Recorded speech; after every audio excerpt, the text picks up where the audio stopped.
teman-teman semua, apa kabar? Pernah tidak sih kalian bertanya, kenapa ada remaja yang gampang banget bergaul? Punya banyak teman, sementara ada juga yang justru pendiam atau sering merasa canggung dalam pergaulan.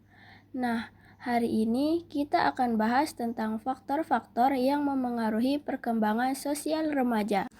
Yuk simak sampai akhir, karena kita juga bakal diskusi dan ada mini quiz buat kalian.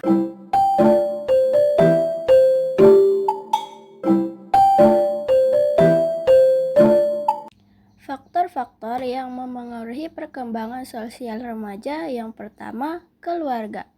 Keluarga adalah tempat pertama seorang anak belajar bersosialisasi. Menurut Erik Erikson, masa remaja adalah saat pencarian identitas dan dukungan dari keluarga sangat penting di tahap ini.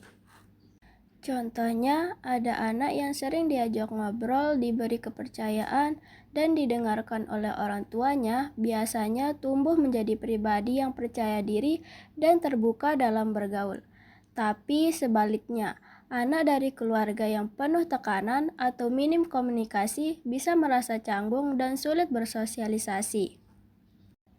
Yang kedua adalah teman sebaya. Menurut Jean Piaget, remaja sudah bisa berpikir abstrak dan kritis. Nah, mereka mulai sangat terpengaruh oleh lingkungan pertemanannya. Teman sebaya bisa jadi tempat belajar berbagi, empati, hingga kerjasama. Contoh nyatanya, kalau kamu ikut dalam kelompok belajar atau organisasi, kamu akan belajar cara menyelesaikan konflik, berdiskusi, bahkan memimpin. Tapi hati-hati, karena tekanan dari kelompok juga bisa membuat seseorang ikut-ikutan melakukan hal negatif, seperti merokok atau bolos sekolah.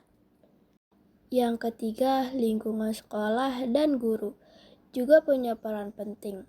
Menurut Harlock, sekolah adalah tempat anak belajar keterampilan sosial yang lebih luas. Di sini, remaja bertemu banyak orang, belajar bekerja sama, dan juga menghadapi tantangan sosial. Di sini bisa kita lihat sekolah yang terbuka, suportif, dan punya guru-guru yang adil akan mendorong remaja untuk aktif, percaya diri, dan nyaman mengekspresikan diri. Tapi kalau di sekolah terjadi bullying, remaja bisa jadi menarik diri dan kurang percaya diri. Keempat, media sosial dan teknologi. Di era digital ini, media sosial jadi bagian dari kehidupan remaja.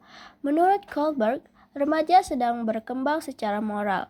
Jadi, apa yang mereka lihat di internet bisa membentuk sikap dan nilai mereka.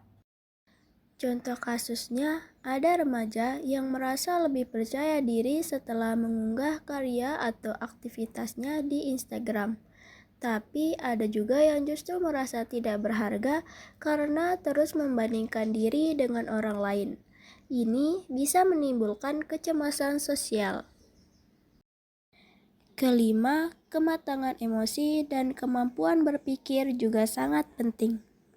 Remaja yang mampu mengelola emosi dan berpikir logis biasanya lebih mudah membangun relasi sosial yang sehat.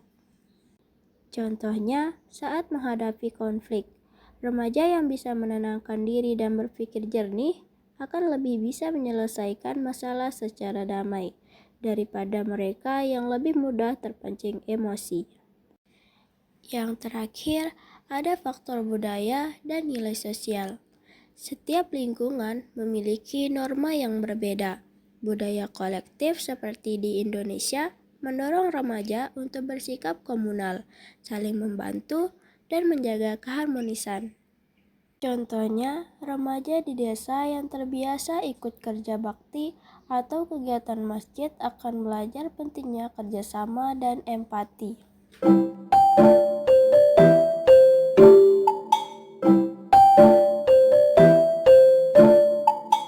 Sekarang kita masuk ke mini quiz ya. Coba jawab di kolom komentar. Menurut kalian, dari semua faktor tadi, mana yang paling kuat pengaruhnya dalam hidup kalian? A. Keluarga. B. Teman sebaya. C. Sekolah. di media sosial? Tulis juga alasannya ya. Aku penasaran banget sama jawabannya. Jadi, teman-teman, perkembangan sosial remaja tidak berdiri sendiri. Ada banyak faktor yang mempengaruhi mulai dari keluarga, teman, sekolah, teknologi, hingga budaya. Nah, mengenali faktor-faktor ini bisa membantu kita menjadi pribadi yang lebih peka dan matang secara sosial. Kalau teman-teman merasa konten ini bermanfaat, jangan lupa like, share, komen, dan subscribe untuk video pembelajaran lainnya. Dan kalau ada pertanyaan atau cerita, langsung tulis aja di kolom komentar ya. Sampai jumpa di video selanjutnya.